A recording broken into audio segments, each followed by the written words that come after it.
li am nekk rek di pëndax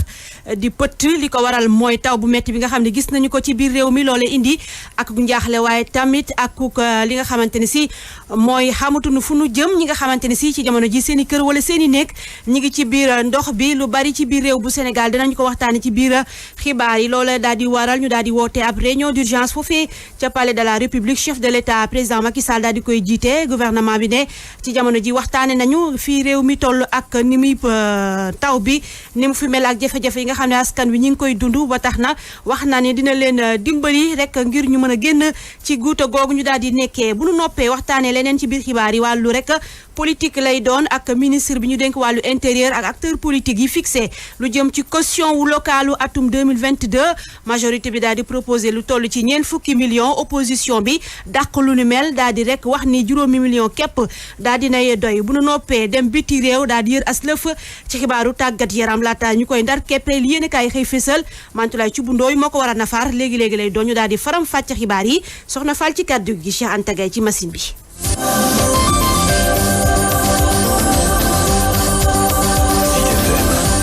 dal leen jàmm mbokk yi wax naa ko ci ndoxteelu xibaar yi quartier Jidda 1 foofee nag ca route de Boune ca Yëmbal Sud loolee nag inondation yi maanaam taw bu metti bi fa daal di am te ndox mi demul moo leen indil ay jafe-jafe wala tollu ci fukki ci ay famille daal di nañuy bàyyi seeni kër ci jamono ji ndax kër yi dafa nekk ci biir ndox bi Fatou Sow kenn la ak soxna su am si juróom fukki at ak juróom-ñeent daal dina fay sax daanu ci biir néegam ba ci jamono ji dafa rek am ak damm ci bras gauche bi loolee nag Younoussa Baldé la ko dénk. boobu de néeg bi moo am ndox léegi nag mooy yëg sama sëñ di leen yóbbu pour dénkaani ji leen ndax mënuñoo nekk ci biir ndox mi may aji daal pour solal ko rek ma def faux pas bi ma daanoon nag léegi ci kaw loxo bi laa daan ci loxo bi damoon na léegi laa jóge hôpital ba ma càmmoon ñi la démb ci ay mbiri sama waa kër ñi waa pëñ ñi ñëpp a taxaw ba tey ñoo ngi nii ci ndox mi si ma toog nii ci ndox laa toog nii ci kaw digalal bi wallaahi asi démb tey sax fu ñu togg lu ñu lekk problème nit ñi ñu may lekk ndax xamuñu fi ñu teg gaz kër gi yëpp fees na duus ci màbb na ñoo ngi nii daal ci ndox xanaa di yaakaar yàlla di leen yaakaar ndax ñun mënuma ci dara xale yi fan la ñu nekk jënkaani naa leen dama leen a yóbbu fii mënuñu fee nekk ndax ñu ngi nii taxaw ci biir ndox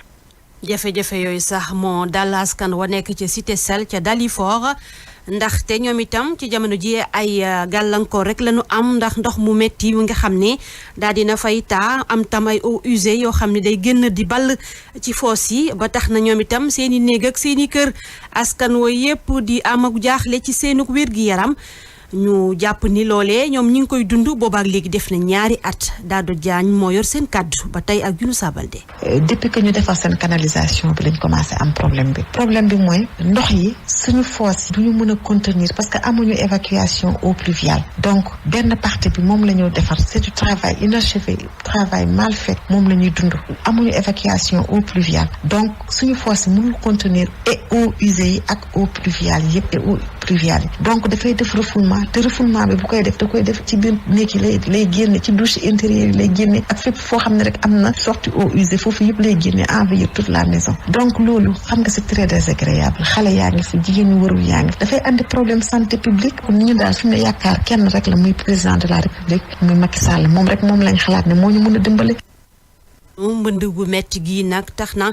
ab waxtaan daal di judduwaat wala wax judduwaat ci naka lañu daal di yoree lu jëm ci dogal bi ñu jëloon ni dañuy rek fexe ba jële fi mbënn bi ci banlieue bi ndaxte koppar yu takku duggoon na ci ñu ni woon 767 milliards ci rek plan décennal ngir xeex ci inondation yi ci noonee 511 milliards wax nañu ne dugal nañ ko ci ndox mi waaye ba tey kenn gisu ci rek ab résultat boo xam ne ci kaw terrain bi askan wa fay dund ñoom am nañ ci ak njeexital njàngatum Fatou Lay Mbaye Diop.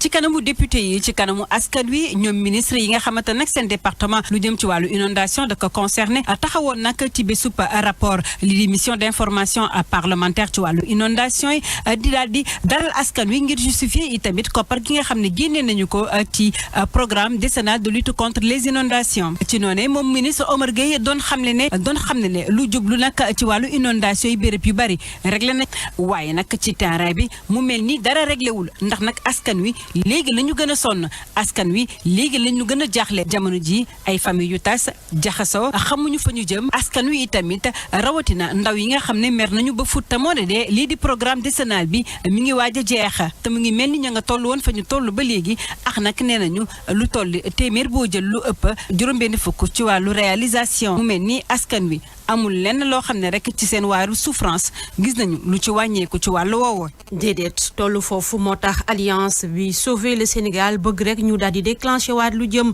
ci plan Orsec ci kanamu conséquences yi nga xam ne taw yu métti indi na rawatina ci Ndakaaru ak banlieue li xalaatu Babacar Mbaye situation bi nga xam ne am na fi ba tax na nit ñi rek ci ay jafe-jafe la ñuy xëy te it ci la ñuy gontu seen kër yi nekk ci biir ndox bi ba pare yoon yi kenn mënu faa jaar ndaxte ndox ma dafa daal di taa wala tam indi ay yàqu-yàqu ba tax na askan wi sonn loola moom Babacar Ngay Garaaf moom sauver le Sénégal moo yëkkati yile kaddu.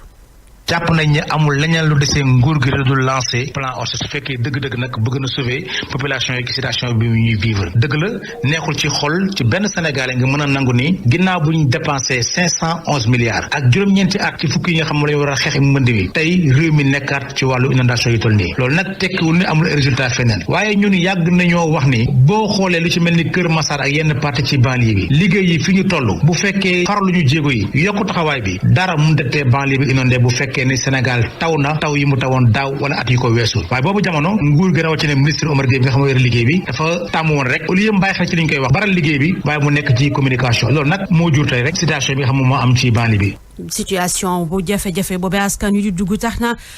ak ndaje daal di am président de la république woote réunion d'urgence ngir rek dimbali askanam te it fexe ba nu génn ci guute gi ñuy dund ci jamono ji nag démb la daal di xewoon ñu évaluer situation bi ñuy dund ci jamono ji waaye tam ndaje bi ngir ñu évaluer dispositif de prévention ak gestion inondation yi ñu mënu ko rek daal di koy dëxën ci benn communiqué ci boobee gouvernement bu Sénégal wax na ni bëgg na gën a renforcer lu jëm ci wàllu woowee ngir fexe ba rek indi ci ay saafara yu dindi jafe-jafe yooyu askan wi di dundee waaye itam ñi nga xamante ni si loru nañu ci état bi ne dina leen dimbali ci wàllam ngir ñu fexe rek fàtte xëy na li ñuy dund ci ak mettit ci taw bi nga xam ne am na ci biir réew mi te bari lool te ndox mi di taa mënul jàll.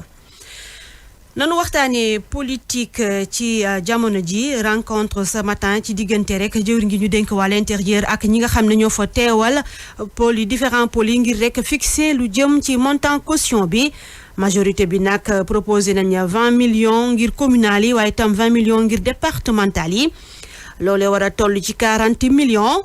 opposition bi moom daal dinay dàq lu nu mel bëgg rek ñu def ko juróomi millions ci scrutin bu ci nekk mu des nag ministère de l'intérieur daal di fixé montant bi laata ñaar fukki fan ak ñett ci weeru août bi ñu nekk ñu teewlu ci Déthié Faye. noonu waa pôle des non-alignés li ñu proposé mooy jàngat bi ñu def ci caution te ñàkk a doon mbir muy gàllankoor ay candidats jàpp nañ ne pour élection municipale yi pour mairie yi ku ci bëgg a bokk joxe 5 millions pour élection départementale yi 5 millions dina tax dinañu wàññi candidature yi waaye itam duñu gàllankoor nit ñi yenn xeetu gàllankoor yoo xam ne proposition bi ci gën a ndaw 500 000 bi ci gën a mag mooy 20 millions pour élection mairie yi 20 millions pour élection département yi proposition majorité bi moom moo ko def au ministre de l'intérieur bu dégloo ñëpp ba pare nag avant le 23 de ce mois lay toog soog a jël dogal ne caution bi nangam lay doon. kon mi ngi noonu ñuy xaarandi bu mu déglu ñëpp ngir jëlum dogal ñu xam caution bi rek ñaata lay doon docteur Babacar Diop secrétaire général force démocratique du Sénégal FDS léegi la wax dañu ko lankal récépissé ki ko def nag mooy jëwriñ gi ñu dénk wàllu intérieur ba tax na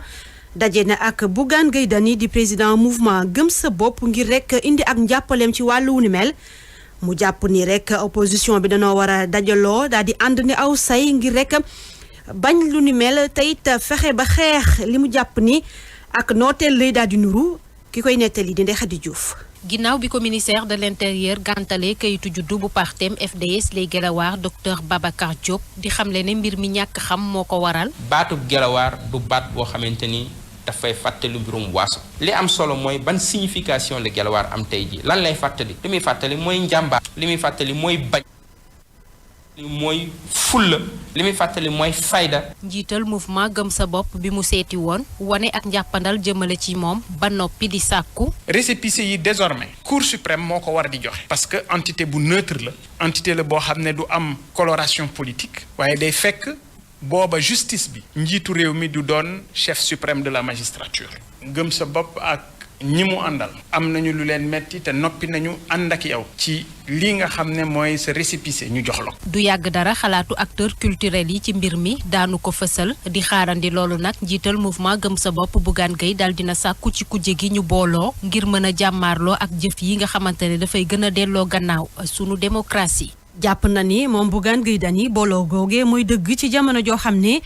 dafay nuru ak nooteel ndaxte li leen arrangé képp la ñuy def ngir fexe ba ñoom li ñu bëggee ñu defee ko mu doxale ne noonu waaye tam li jëm ci yokkute gi ñu nammeeku ci rek dund gi ci marché bi ak situation producteurs yi jafe-jafe daal bari na ci askan loolee yëpp daal dina koy dëxëñ moom njiital mouvement gëm sa bopp Bougane Gueye Dany ba tey ci micro Ndeye Khady Diouf. parce que ku ne gis na inondation yi am ci réew mi muy wane limitu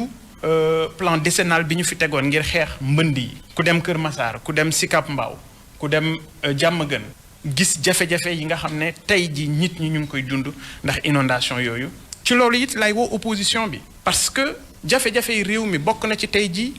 xiif mun a lekk. bu fekkee ne li ñuy jëfandikoo ci lekk lépp yokku na. suukar yokku na diwliñ yokku na ceeb yokku na. yàpp yokku na. jën kenn gisatu ko. mais kon xanaa nit ñi moom ci xiifal leen la ñu jëm. ci xiifal leen la ñu jëm en tout cas mi ngi noonu rek jafe-jafe yi la doon lim moom njiital président gëm sa bopp Bougane Gueye Dany 100% Sicap di rek ñaawlu ni ñuy joxe ay certificat de résidence ay nit yoo xam ne dëkkuñu seenu gox jafe-jafe yaa ngay tàmbali ci wàllu certificat de résidence ndaxte dañuy waajal ay élection ñetteelu adjoint au maire bu Sicap Liberté daal di duut baaraamu tuuma responsable politique yu coalition Benno Bokk Yaakaar ñu ni dañ ci ànd ak wurujug administration territoriale bi nekk ci seen ginnaaw nekk ci seen côté ngir jàppale leen ci wàllu wu ni mel ñetteelu adjoint au maire bi daal dinay janoo ak taskatu xibaar yi ni duñu ko nangu tey duñu ko nangu ëllëg ndax lu ni mel bu nu bàyyee mu jàll rek leneen dina fi jàll Safiatou Bandiaye moo ko fekkee nettali gaa ngi. ginnaaw commune bu Point E tey Sicap Liberté ñoo génn rek ngir fësal ay njuut njaat yu ñu njort rek ci jongante yi di ñëw ñuy fësal ni rek du ñu nangu benn yoon ñuy fal maire ci seen gox googule jaarale ko rek ci ay transfert d'électeurs. ndaw APR dama koy cité sous couvert xam nañu kuy responsable mu gàddu ay carte d'identité ak ay photocopie ak ay certificat de domicile yoo xam ne faux la daf ko falsifié scanné signature délégué bi teg ko ci pour di ci am certificat de résidence lii dinañ ko yóbbu ci yoon ba fa mbaxane doone benn ñu àtte ko. Cheikh Ndiaye di 3e adjoint au maire bu commune bi moom ci boppam nag di nakarlu complicité administration territoriale bi. bi ñu téyee loolu bloqué seen système bi ñu dem ci sous préfecture ba bi ci gën a grave mooy certificat de résidence yi mu leen di jox ay transfert la te moom la sous préfet moom it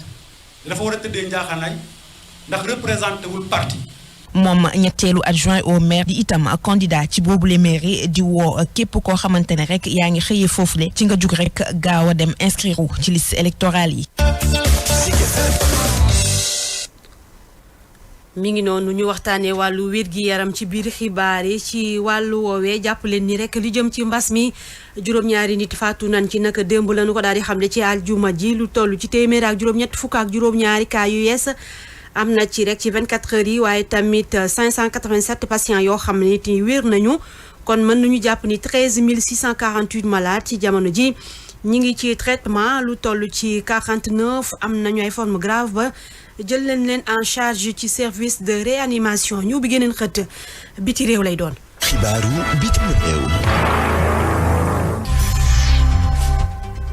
xibaaru biti réew cour de justice bu communauté économique des états d'Afrique de l'Ouest CEDEAO wax na waa Mali ñu fournir fii ak ñaar fukk ak juróom-ñetti ci weeru août bi ñu nekk benn mémoire buy justifier la résidence surveillée bu Mokhtar Ouane ancien premier ministre bu transition bi ak Ba Ndaw ancien président de la transition ñaari personnalité yooyu nga xam ne dañ leen a xañ liberté le 24 mai ak léegi gannaaw ba ñu defee benn coup d'état militaire yu leen dindi ci seenu fonction. ñu wutali Afghanistan ay soldats américains ñu posté ci aéroport Kaboul ñu quitté seen enceinte ngir récupérer ay personnes yoo xamante ni si nekkoon nañu ca pegg ba naka rek démb la ñu ko daal di xamle foofee ca Pentagone ba. lu ëpp rek lu jëm ci wàllu woowu benn courte distance certains soldats yi ñenn ñi soldats yi ñu bëggoon a génn ngir rek indi ñooñee ñu demoon jëli porte-parole ministère bi ñu dénk wàllu défense John Kirby. Joe Biden waxoon na rek ci lu toll 169 américains daal nañ dugg ci aéroport boobu ànd ci ak ndimbalu militaire yi waaye moom Kirby confirmé wul ndax ay américains lañu am déet ñu ubbi geneen xët tàggat yaram lay doon.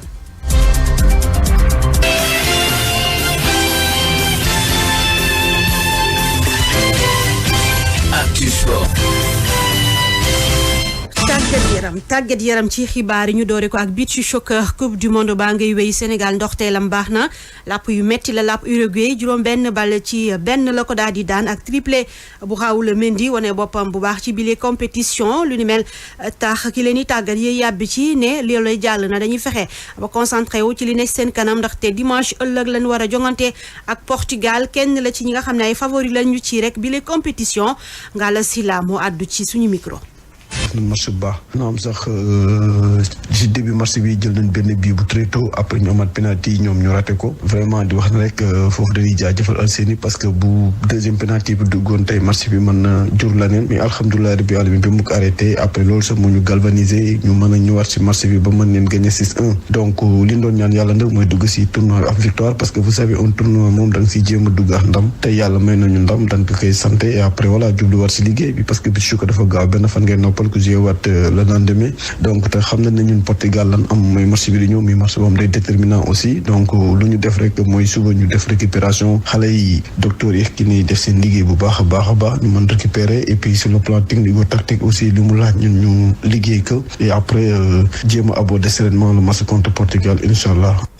seen jongante ak Portugal boobu kon ëllëg 17h30 lay daal di xew lu ko jiitu tey jile 13h30 Japon ak États-Unis dinañu laale ci groupe A bi ba tey Russie ak Paraguay ci groupe B bi Mozambique 12h di beneen représentant africain bi moom ndoxtey la mbaaxul dafa narmeelu woon ak Émirats arabes unis dinañu daje 16h tey ci ak Espagne laata ñu koy wéyal nag ëllëg jëm ci wàllu coupe du monde deuxième journée beach soccer waxtaanee wàllu football ak huitième de finale coupe du Sénégal yi nga xam ne daan nañ ko war a door nag tey jile ñu war cee jàpp ci ay xibaar ci wàllu programme 16h ñaari tali kon ak Demba Diop dinañu ca laale ci stade Amadou Barry bu nu 16h ba tey jaxaaf ci stade Ibrahima Boy bu Njaareem ak RS Yoff kon dinañu ci rek daje Etix moom ëllëg ak Gorée ñoo ci war a laale ci noone match bi nga xam ni waroon na dox ci diggante GF ak Jàmbaar wax nañu ne ci di GF dafa rek forfait jëm ci wàll wi kon Jàmbaar qualifié na ci quart de finale yi Stade Mbour ak GFC dañu ko reporté loole tam moo daal diggante CNEPS ak AS Pikine Assur ak AS Douane ci ay xibaar wax nañu ne programmé guñ ko ci jamono ji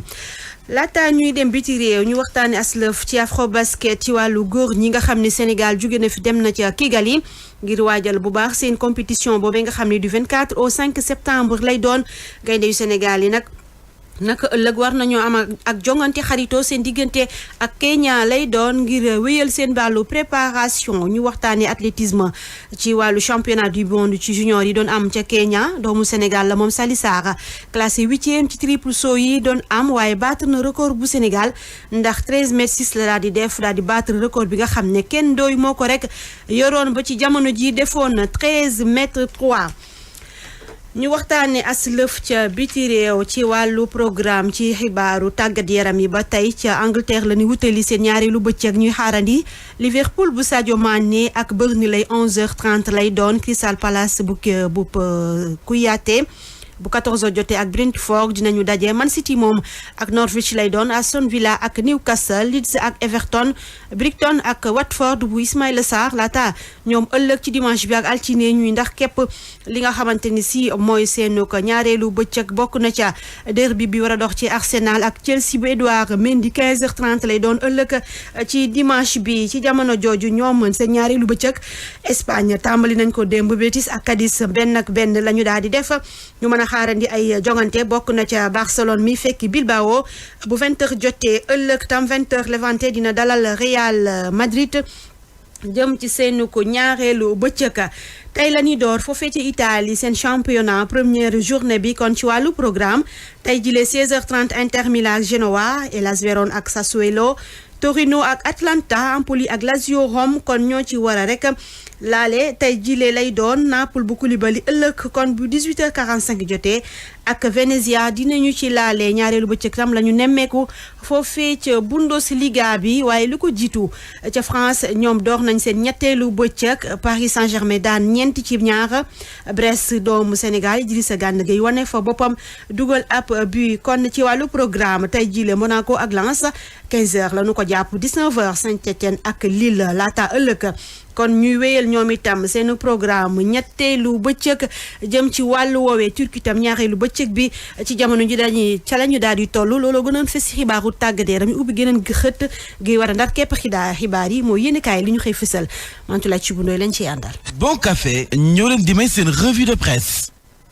dikkati naa ndakaaru jël job day ma ngay xuus ndox maa ngi jëlaa ñoo ci ndakaaru jël job bii moom l'enquête yéene kaay gi daal ñu koy misaale ak benn tata boo xam ni daanaka xaaj wa dem na kenn gisatu ko ndox wi ñay dugg ci biir kaar bi ñoom it ndox ma weesu na seenu ndigg waaye ña ngay dugg rek ñàkk pexe la l'enquête yéene kaay ne man ndakaaru la de ña ngay xuus ndax ndox mu bëri sonal leen lool taw bi nga xam ne nag daal dinay am ci fan yu mujj yii ci ndakaaru yéene kaay bi ne ma tax na nag ñi ngi dund jahannama askan wi doon nañuy sinistré ci jàmm gën si Kaab Mbaaw moom dañoo mujj baare route nationale numéro 1 bi daal di nag jàkkaarloo ak force de l'ordre yi di jàmmaarloo yu mitti ndax ñàkk pexe ne na ndox mee leen fatt Sud Quotidien ne man ne la bu leen yem ci ndakaaru diiwaanu Ndar géej ña ngay xuus dañoo mujj nag ay gaal ak yeneen i pexe la ñu jël ngir mën a jéggi dem koñ ak koñ Ndar daal dinay fees Sud Quotidien ne ma Kër Massar fees na yi jàmm gën si Kaab Mbaaw fees na Baskër wa génn ca mbedd ma Rufisque daal dinay fees ña ngay sàkku ab plan yéene kaay ne ma waaye Macky moom ma ngay digéete rek comme d'habitude su aane ma maam yàlla ji ubbi nag tawam askan wi sonnati nañ doore ko ca Touba jeeree ko ca Kër Massar ma ne la foo jaar ci Sénégal ndox la jaaral ma jàmm gën si Kaab Mbaaw ak buun askan wa nag dañoo mujj mëdd ci ndox demal ma ca Touba su aane ma askan wa dëkkee ca Kër Ñang ca Ndaamatu ña nga ca bitti fa la ñu fanaan ndax ndox maa nangu seenu kër dàq leen ca bitti ñoom askan wa nag daan ne bëggatu ñoo gis maire bu Touba bëggatu ñoo gis directeur général bu ONAS wala sax waa askanu Touba ca kanam ca Kër Massar moom soxna yaa génnoon daal di baare taliba démb seeni doom ñoo leen fa feelu rond point Kër Massar lañ dem ni daj ji toog ne woto du fi jaar ndax sonn nañu ca buun ak ca jàmm gën foofee tàngoon na jër ndax dañoo mujj nag di jàmmaarloo ak takk der yi lii daal dinay tax nag kon ba président woote ab réunion d'urgence laas yéene kaay ne ma Macky Sall kay daal dina koy woote boobule réunion ni ki démb te daal dinay war ni dina jàppale askan woowee laas yéene kaay ne ma moom agir fas na yéene taxaw nag ngir ndox mi daal di fiy bàyyeekoo Le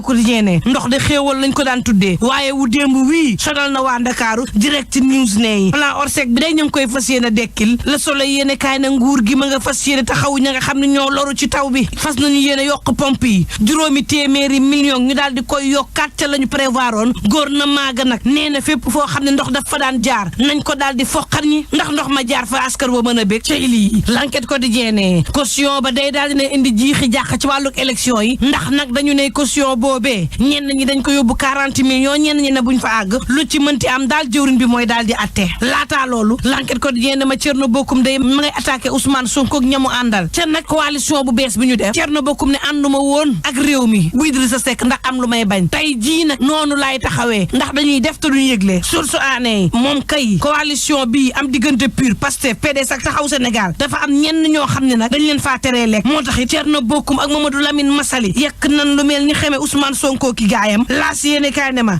alliance bi kay am na ñoo xam ni day gisuñu ci seen bopp Le Quotidien ne wax ji nañ ko wax te dund mooy opposition bi ci boppam ñoo am jafe-jafey booloo ci seenu biir lii mooy dëgg Mamadou Lamine Massaly ni Sonko Khalifa Babacar Sall ak Karim Meïssa Wade lii nag mooy booloo seytaane l'alliance du diable la ko tuddee Pape LD debout ci leen fa yéene kaay ne ñépp ñoo xam ne dàq nañ leen ci alliance bi nañu boolee def suñu bos Bougane Gueye Dany gëm sa bopp ne attention ñi nga xam ne nag ñooy yàq booloo bu opposition bi nañ leen moytu ndax ñoo ñee boo moytul ñooy liggéey pour Macky Sall enquête yéene kaay ne laataa loolu jàppaleen ci Koumpentoum daal jafe-jafe am na fa tantam la daal di faat daal di koy sànni ci teen yendu leen ak jàmm te bu leen fàtte ni coronavirus mi ngi ci réew mi te day faat nañu gànnaayoo masque yi di jëfandikoo gel yi waaye tam respecté distance 1 mètre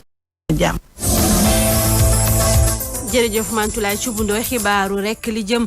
ci yéenekaay lu nu xëy fësal moo ndar képp xibaaru suba gi ci Zik FM fàttali leen li ñu fi waxtaane bokk na ci mbënn mi nga xam ne moo am ci biir réew bu Sénégal